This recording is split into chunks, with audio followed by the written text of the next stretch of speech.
Having a Gas is the podcast that talks the great and the good of the creative industries, and in particular finds out what makes great music for film, for TV, for commercials, for dancing to, for cooking to, for f***ing to, and more. Today I'm having another gas with Paul Burke.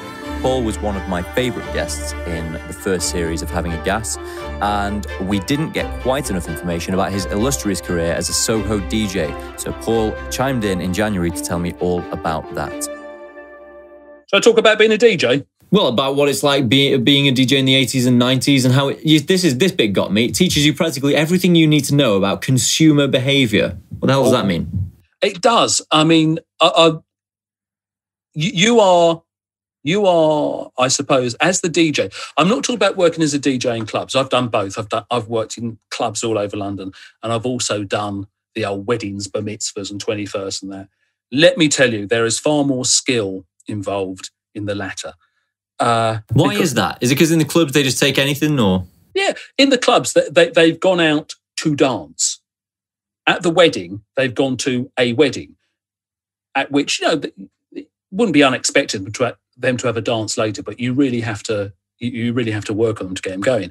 So you are a product, or you and your music are a product, and you've got to, on the spot, not knowing any of these consumers from Adam, well, you might work out how to advertise your product, i.e. you, or if you want to make the end product is a good night out, how you're going to create that there and then while they're watching you. So, it is difficult. I mean, they were the ones I did most, but. It's a blessing and a curse, because the worst thing that used to happen if I was doing a wedding or a 21st or something is that people would say, "Oh, it's all right, you'll know everyone." You think, "Oh, it's even worse," because otherwise I might have just been a guest. Yeah. I think you said this last time. It's like when you're so it's a kind of be careful what you wish for DJs. Yeah. And as you know, I just got a pair of what you would probably see as basically toy decks, because there's no stylus or anything. Yeah. There's no listening to cue it up. You've got buttons that can match the beats together. So but be careful what you wish for, because if everyone knows you as a DJ, you never get to have a party again. You're always the DJ. Exactly. And you also think, if I was a cleaning contractor, would you say, "Look, come to will you bring in mop and bucket and clear up afterwards?" But it was pretty much the same thing. And even when you're doing the playing the records and they're all dancing, that's the good bit. They don't remember the bit at the end where you have to sort of get it. I mean, I was onto you there as someone who was once a touring drummer. I got the pain in your eyes of, the bit after the party, you have to pack down your shit, you have to carry the heavy crap everywhere.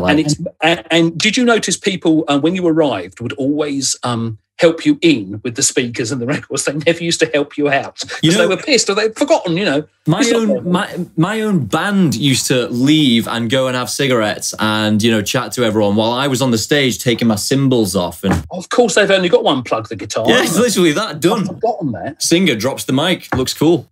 I'm going to send you a thing about why the drummer is the most important thing in a band, something that I saw on Radio 3. The other thing I always used to do is I was always, when I was DJing at a party, always 10, 12 minutes late. Because if you turned up on time, they weren't grateful enough. And happiness is gratitude. If you left it more than 10 minutes, you piss them off, and quite rightly. But if you arrived, say you said, I'll see you at 7, and you came through the door, it's always coming backwards with me crates of records, about 10 past, oh my God, thank God you're here. And they really appreciated you. The other thing you could always tell from consumer behaviour is if the bloke came up early, and I don't think he even realised he was doing this. So you just set up and just started. You go, "Here, mate, how much is it? Stick. There's your money, because I'm going to be pissed later." If they paid you early, the party always went well. It was almost like they took it seriously and they paid you up front. Whereas if you had to, having packed all the gear away, looking round for the person who actually pays you. I mean, you always got paid. I was going to take a check. So it was all those things that people tend to forget. I mean, I got my first decks because I couldn't afford the rent on my flat. I was a junior copywriter. I didn't have any money. I could afford it, but I couldn't really afford to live. So, I mean, technically, always, your decks should always be mono. Never have them in stereo, because mono makes this is so interesting for the rest of the advertising. Mono makes a sort of wall of sound. And also, I mean, the Beatles are the best example, or the worst example of this. If Beatles in stereo, it's completely vocal out of one speaker, completely instrumental out of the other. So if you blew a channel out, which you did sometimes, DJing too loud and too hard, and one blew out, if it was mono, it would just be the same but not as loud. But that you'd lose one. Even if they didn't blow out, in a car or at home, your speakers are actually quite close together. Whereas in a hall, you could have long leads, so the speakers are miles apart. So if you're on one side, you're dancing on, well, you can only hear half of it if it's stereo. Whereas if it's mono, you can hear both. Well, that's the consequence of the sins of the engineers who first were experimenting with stereo mixing, because it was kind of seen as a weird novelty. You know, you can put things on different speakers, and no one was really preparing for a future in which everyone was wearing headphones. So the experience of listening to Bohemian Rhapsody is actually quite disorienting and unpleasant, you know, when you've got Mamma Mia, Mamma Mia. Yeah, stop it. Leave me alone. And the other thing, with the leads, I was just thinking, I remember someone told me this, and it's so true, is they get tangled up. So I always had one black one and one red one, so you could see them and undo them. And I just started off doing that. And it's a skill that isn't really there anymore, because now people will just create a banging set. A set, yeah. You can even just pre-record it. Yeah, you've no idea what the people... Again, it's consumer behaviour. It's just... it's like doing literally no research into an ad or who's going to buy it. We're just going to put this ad on. Yeah. But we don't know anything. We don't know anything. So the first thing you do, I'd always have... I kept it quite tight. I'd have about 500 singles and about 50 albums, which actually isn't very much. And they were my playing out boxes. And gradually some would be a bit naff or they're a bit old, so you take them out and replace them with other ones. But I always had like a very broad selection, because I did not know really who was going to be there and what they were going to like. And you have to keep trying things out. You know, you're building it over time. And there's other things that I do remember.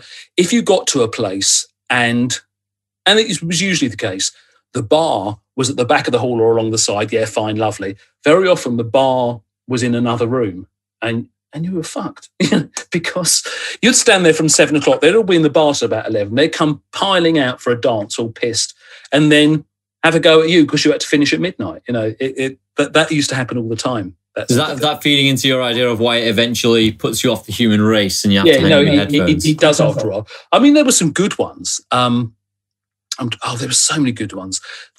My favourite one, I think, was I turned up to this wedding. It was down in South London, and I could see them in there, and there were hundreds. I think I think they were. In fact, I know they were members of the travelling community, and those people do like a party. And I could see them. I thought, great, massive hall, hundreds of people. But there was another hall, and the wedding I was doing, was the other hall, and it was quite quiet. And I'm standing there from about 7. 7:30, 8, and the bride and groom were sort of a little bit like this, and, everyone was quite shy and reserved, and I thought, Jesus, this is awful. Yeah, that's presumably the hardest thing, because you have to stand there in front of everyone. Yeah, you stand there in front of everyone. The only people who get it worse now, I think, and I feel for them terribly, is when you see a stand-up who just isn't doing very well. That's worse, but it's a similar feeling. You're just sort of standing there and nothing's happening.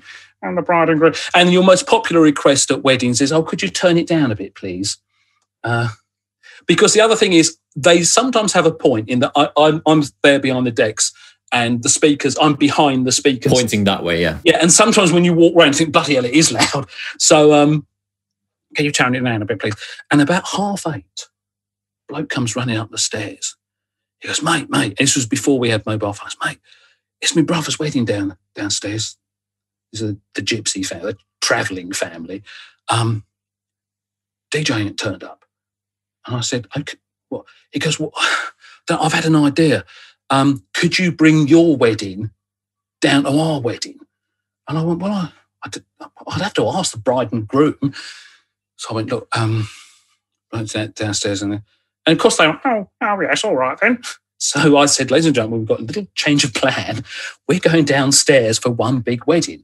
Well, the moment I plugged in downstairs, they're all up and dancing, and it was.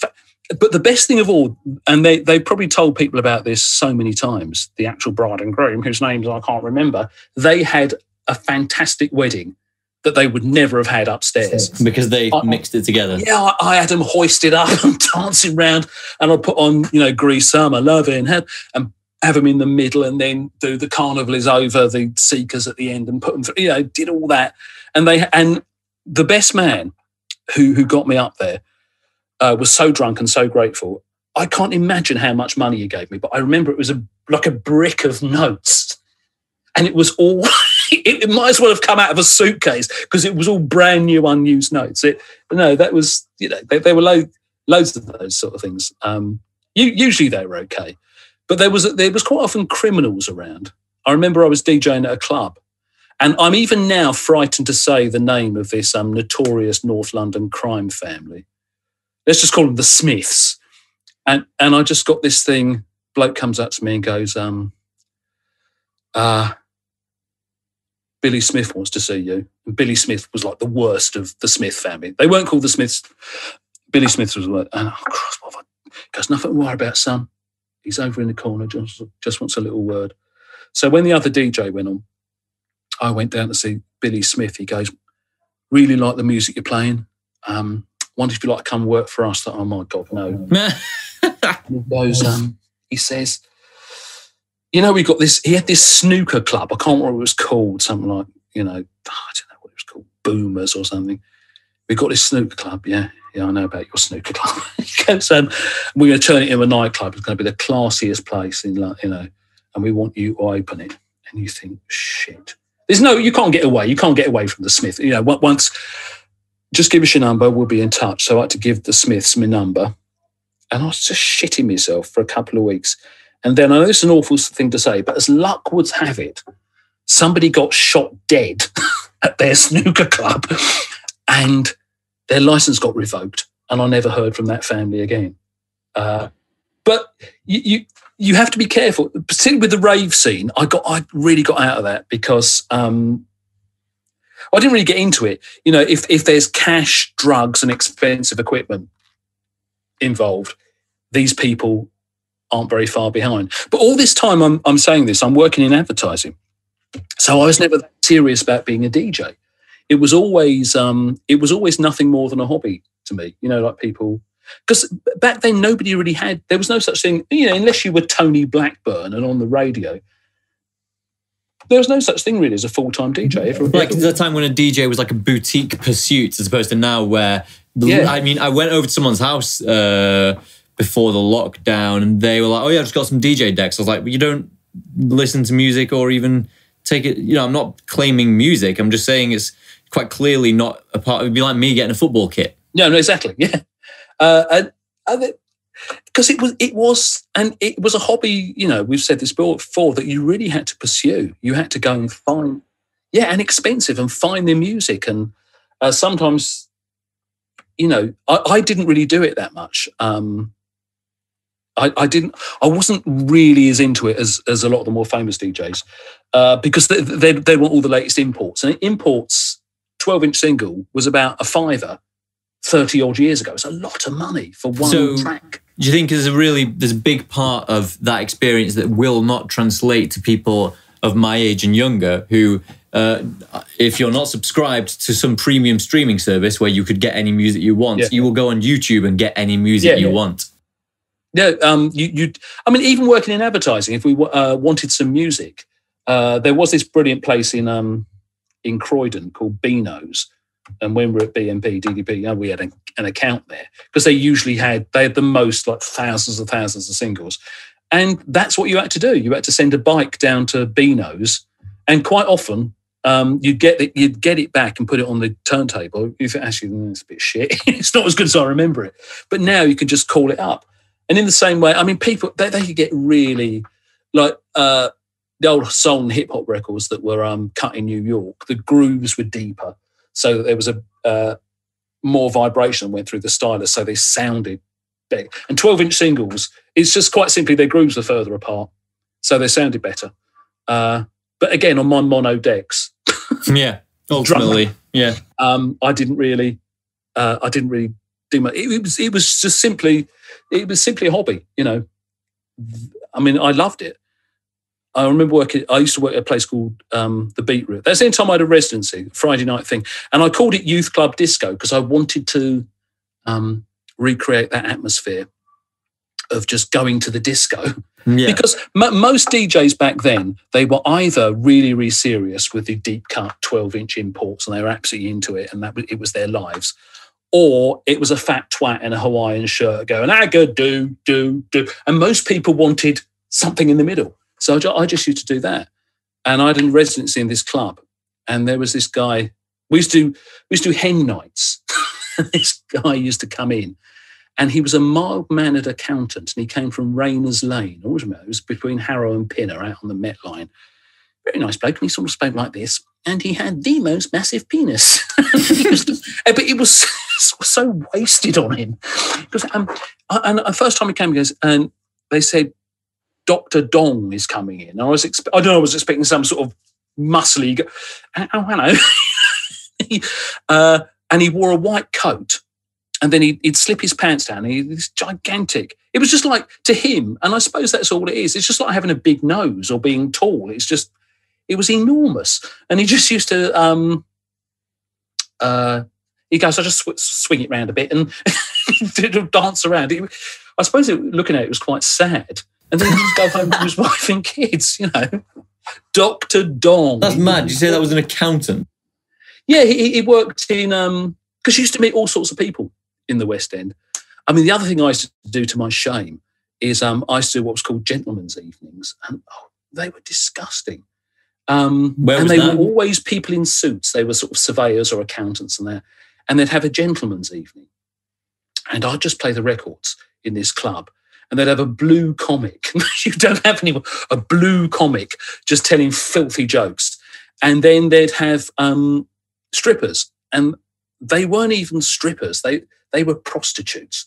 And the more, because they told me they were, so the more money that went in the hat, the more they would do. And I always remember, incidentally, one of the working girls said to me, the worst thing for a girl, for a sex worker, as they're called now, a sex worker to get, is a good-looking guy. Because if an ugly bloke turns up, you think, you know, it's obvious why he's here. You know, he's ugly. What are you going to do? But if a good-looking bloke turns up, you think, what do you want? Why? You know, you're a nice-looking bloke. This is going to be horrible. This is going to be demeaning. This is going to be nasty. Why? And she said it nearly always was. It was things that, you know, a wife or a girlfriend would not do. Right. Okay, that's interesting. That, yeah. And I was trying to put it together. I was like, what's the... Yeah, she said no, and he said it was always. And she said, you've asked any girl. There's two guys that, you know, want your trade. An ugly bloke with a good-looking one. They'd normally prefer the ugly one because that would just be fairly straightforward. Said it was always, yeah, what are you doing here? There's So yeah. Again, consumer behaviour. Who would have thought that? It was, you know, counterintuitive. I always think, I think at the moment everyone has a Netflix series in them. You know, this is yours. No, yeah, prostitution's a funny one, isn't it? And the other thing she said was, you know a lot of sex workers. I said, I don't know any. She goes, trust me, you do. Yeah, because you're a DJ or just in general. There's people, there's, you know, housewives doing it all, you know, doing it all the time. Of course there are, you know, again, you think, oh, you know, never really occurred to me. But again, I was sort of innocent with it because I didn't really want to, advertising and being a writer was the thing I wanted to do. So I just did it as a hobby and didn't really, I mean, you know, I was knee deep in cocaine and hookers. And I really wasn't interested in anything. Because after all, you realise you can be the elephant man. If you're a DJ in a West End nightclub, people will chuck themselves at you. And then first couple of times I thought it was because I was handsome, but it's nothing to do with it, So why is that? What's the allure of the DJ? I think there's a power. If you're good at it. If I was doing a gig, I really mean this, and I think it's not because I'm any good. It's because it's your duty to do it. There's no doubt who's in charge of this room. Yeah. I've got 300 watts of amp. I've got big speakers. I've got records. I didn't do all the chat. I might. Weddings you tend to do a bit more. Get people out. So you're in charge, and so and in a nightclub even more so because they have really. The fact that you've got a residency in a club is a bit more impressive to your average punter than you happen to be doing the disco at those people's weddings that night. Yeah. But and I just always remember there was a girl on reception. I won't name her, and she was on reception. She was on the door, sort of a club I worked in Soho, and she was gorgeous. But sort of really tarty gorgeous, like that long blonde, like Kim Basinger hair, big red lips and low cut top. But she seemed really nice, and I thought she was just gorgeous. So I thought she was a slag, and she thought I was a tosser because I would come in with me records, and sort of own the room as you have to do in a club like that. And 30 years later, I'm in Kensington High Street. And I just heard someone go, Paul? And I turned around and it was her, much older now, sort of 50-odd now. And you can cut this out. My daughter's in here now. I just came in to get a yoga mat. And you were actually being very quiet. Things our parents never said. We've got a game, things our parents never said. So I see her and she goes, and I turned around. I went, oh, my God. And we exchanged numbers, and I met her for a coffee in Cafe Nero the following week. And I said, I thought you were a slag. Were you having a thing with I can't remember his name, Carl, the manager? She goes, God, no. And I said, but the way you used to dress and that. She goes, oh, they made me dress like that. I was, it was glamour. It was the 80s. She said, I thought you were shagging anything. I said, no, I just wanted to come and all we were really was just two kids trying to earn a bit of extra money. And she was the nicest, shorn of all that stuff. She was still very, very nice looking, but just sort of demure and something to do to earn a little extra money. And I think, I think there's a lot of that. 30 years had allowed the personas to drop. Yeah. And it is. But I suppose, there came a point where, again, I didn't really I wasn't very good at mixing. What do you mean, like the mixing, not with people, but the transition? Oh, no, mixing, I'm all right with people. No, the track to track. I think how I would cue one record into another. After a while, you knew what followed that. If you got on with that, you'll get on with that. But it's usually records that were sort of in the same key. This sounds so pretentious because I'm not a musician, but you could sort of feel it on the back of your throat that one would go well into that one. I do know what you mean by that. It's a good instinct, and it was strange. It was technical proficiency, if you like, supplanted musical knowledge. So all this beat mixing, hot mixing, slip cueing, holding a blend, cutting, doing sort of stops and spin backs. I mean, there was a guy who came down the club once called Les Adams, who tried to show me how to do it, but I'm so clumsy, and I wasn't that bothered. It became work rather than play once you had to be really good at that. I mean, part of it was I was no good at it, but the other thing was I didn't want to be that good at it, because what people often used to do would, because we had vari-speed decks, so I could do it a little bit when one was really obvious, and if you stop, I mean, you don't play Gary Glitter anymore, but a good wedding one was Come On Eileen, Dexy's Midnight, come on, and then it stops. And then you just take that down and bang Gary Glitter, come on. It was perfect. It sounded like the same record. So you could do that now and again, but very often people would put, in order to create a mix or to get the blend, they'd put in a track that wasn't that good, but it just happened to fit rhythmically. Yes, so that's actually interesting insofar as then versus now, it sounds as if certainly what you brought to the table, and maybe what DJing was as such at one point, was the art of good curation, selecting the right records, which is why you say you get there, you survey the landscape, you try some stuff out, and maybe not, you try another one out, this is what they're into, and you keep going down that rabbit's warren. Now, because I just got some Hercules decks for the first time, and it comes with this sort of online course that some twerp has recorded himself at home telling you how to do it. It's funny because actually it's great sales technique, because they go, here's your, your card to redeem this, what would you call this tutorial series? And you go on and it goes, it would have been $150, but you've typed this code in. It's now free to watch some guy called Jose or something with a trilby go, all right, so we're going to teach you how to mix. And because, like you said, it's not about curation anymore. You bring your whole playlist from start to finish pre-done.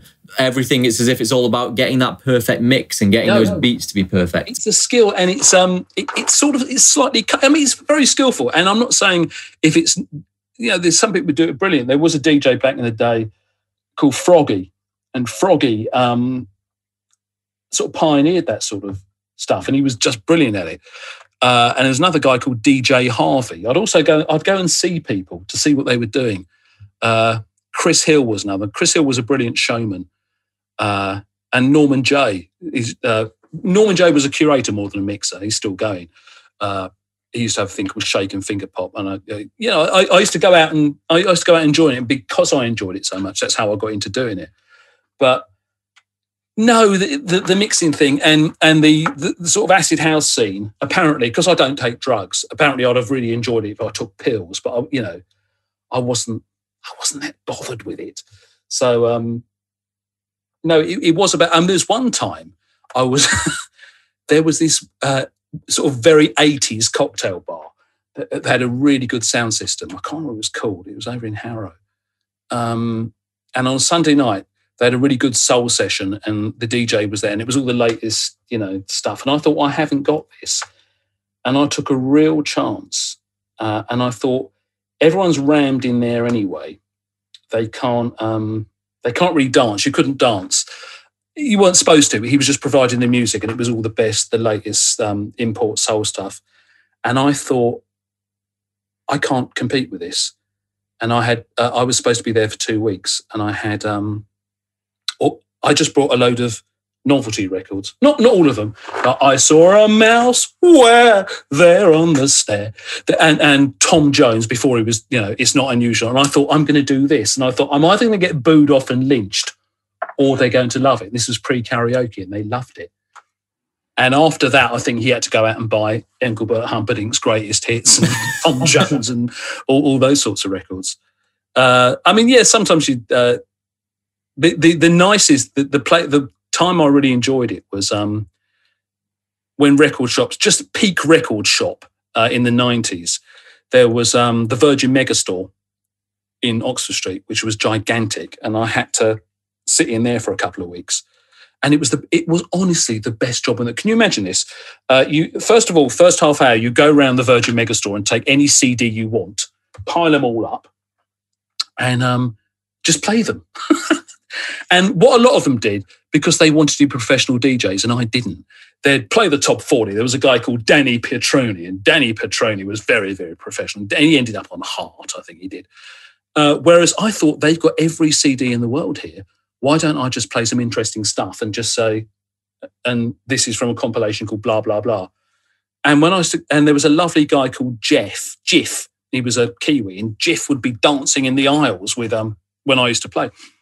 And I came back for the last time, and I was doing what I normally did, and this little Scottish fella burst into my place, because it was like a proper studio. And he goes, "What the hell do you think you're doing?" And I said, "Sorry," I said, "I'm just playing records." He goes, "We've got this on promotion, that on promotion." He gave me Phil Collins' greatest hits, or Madonna, or whatever it was. "You're to play this." And I thought, and I don't know why I did it. I just took my headphones off, and I said, "I'll tell you what, sweetheart." I don't know why I've never called anyone sweetheart before or since. Tell you what, sweetheart, you do it yourself. I don't need your mum. And then you think that's when the boring people took over. Yeah, it was sort of indicative. I knew what the consumers wanted. I knew that they needed to I felt I did anyway, see the breadth of stock that they had in the Virgin Megastore. And quite often people would say, what's this? Where do I get that? Or you'll find that over there. And I thought it was a good thing to do, but he just wanted the ones they had on special offer, 2 CDs for 10 quid or whatever. I'm guessing also this was back in the day when, a record label's plugging and PR department would hand over a fair bit of cash to Virgin to make sure this is on the front. I'm so naive, you're probably absolutely right. I used to be on a lot of mailing lists, so I used to get a lot of records sent to me, but literally 95% of them were shit. They really were. Record Shack were good because they catered for the gay community. I loved a gay disco because they just tended to be really good. Once again, times were not as enlightened as they are now. So the sight of 2 guys dance together or kissing was, but once you've seen it once, and they were just lovely people. They didn't fight. They danced all the time. They were stylish. And I always used to look, when Time Out was a proper magazine, I'd always have a look at the gay section. Because 9 times out of 10, what they were into, 6 months later, would be more mainstream, particularly music, particularly sort of high energy, that sort of stuff. But I think there just came a point when I was not earning a fortune, but I literally needed that DJ money to survive, or I'd have had to go and move home with my mum and dad. And that I'd done it for about 10 years. And quite simply, you are fitter, physically fitter. Look, just think of a footballer at 25 than you are at 35. So the time I'm 35, or that, I'm married, I've got a child, and I come in one night about 2:00 and he woke up for a feed about 5. I thought, you've done your last disco, but I've got a couple more to do. And I'm doing this wedding again. Very nice people, but it's more of a southern thing. It's more of a home county, Surrey, rugby club type. And it was a very sort of rugby club wedding, and the groom and the best man were rugby types. And one of them came over to me, perfectly nice, and said, I think the lads are ready for a bit of Bruce Springsteen. And I thought, I never want to do this again as long as I live. That was the moment that tipped it. That was it. Yeah, little thing, nice man, was unreasonable. I put on his Bruce Springsteen, and the lads did all their rugby club dance to Dancing in the Dark, and I thought, this is your swan song. You ain't doing this anymore. And I never did. Just because, there comes a point. I never took it that seriously. I did enjoy it. It was really interesting, but. It's like, that's it. So you hit upon before that it was a hobby and it was always something you did because you enjoyed it and it was a great time. And it sounds like there's a little moment where maybe you've not put your finger on every aspect of it, but that moment with Bruce Springsteen, everything came together and you hated every single thing. I hated them all. I didn't want to be there. I mean, I returned to it only, I didn't even return to it. You get to an age where you call anyone under 60 a girl. And this girl, I'd done her wedding the first time and it was her second wedding.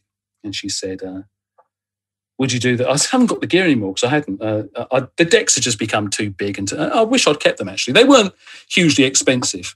There was a couple of old engineers that used to work at the BBC and they used to build them for you. And I had mono and I had 2 old-fashioned BSR decks that were really solid that you could jump up and down, and 200 watt amp, so if one blew, you still had another one like an aeroplane. So it was good. No, but it become old. It'd been used to death. And I said, I haven't got many more. It's all on. She goes, oh, doesn't worry. Just hire the gear and we'll pay for it and blah, blah, blah. Because I'm so vain, and I don't mean physically vain, but like all creatives, professionally vain. So vain and easily flattered. I went, yeah, all right, I'll do it. So my son, who's about 13 at the time by now, I've done one for about 13 years, said, can I come with you? I've never seen you do that. I said, yeah, go on in. Yeah, come along. It's a wedding. You'll enjoy it.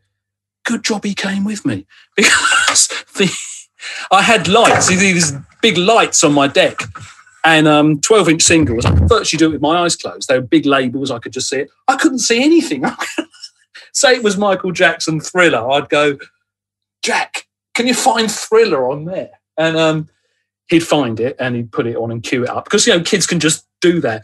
In the end, admittedly, I was choosing all the tracks because I'd done it so many times, but he was playing them, and they were looking at this child prodigy DJ who was 13 and his old dad who was just handing the records. And then you had that moment where like you kind of it flashes and becomes real, and you're like, hang on a minute. Once I was the DJ. Probably could have managed, but it would have been really uncomfortable. And it went very well. And the only other time, going more from CDs, is what you're talking about, the laptop thing. I'm at my mate Pete, and again, I'd done his wedding, and he said drop in, and I'd been somewhere. This was only just before Christmas, before we went into lockdown. It's my daughter's 21st. Drop in. And I thought, actually, I could. It was in Wembley, and I was coming home. I thought, actually, I could. Okay, we'll take sort of 10 minutes out of my way to go and see Pete. I haven't seen him for years. So I go there, and the DJ's got all the stuff. And he's saying, he goes, why don't you ever go? I said, fuck off, I don't know how to do this. He goes, go on. And so I went over to the DJ, and he showed me. It's quite easy to work, and I saw what he got. And a lot of them were the stuff I used to play in the 80s and 90s. So I said, go on in. And I just got on the mic, and I just said, hello, ladies and gentlemen, I'm sorry, young people. I'm just having a quick go at this. I don't know any new records, but I do know old ones like this. Boom! So we start Wham, Jitterbug. Brilliant. And the parents went mental because it was already an item on the floor doing oops upside your head item. And the best thing about it was the kids could not believe their parents, who in their 40s and 50s, were behaving like this. And then the kids joined in as well. And I thought, no, I do love doing this. I mean, this is the good bit of showing off for about 40 minutes. I wouldn't want to do it ever again. And I was able to go, yeah, thank you very much. Big hug off Pete when we were still allowed to hug each other. And that's probably the last time I'll ever do it. So that's probably far too much rambling and nothing to do with advertising. But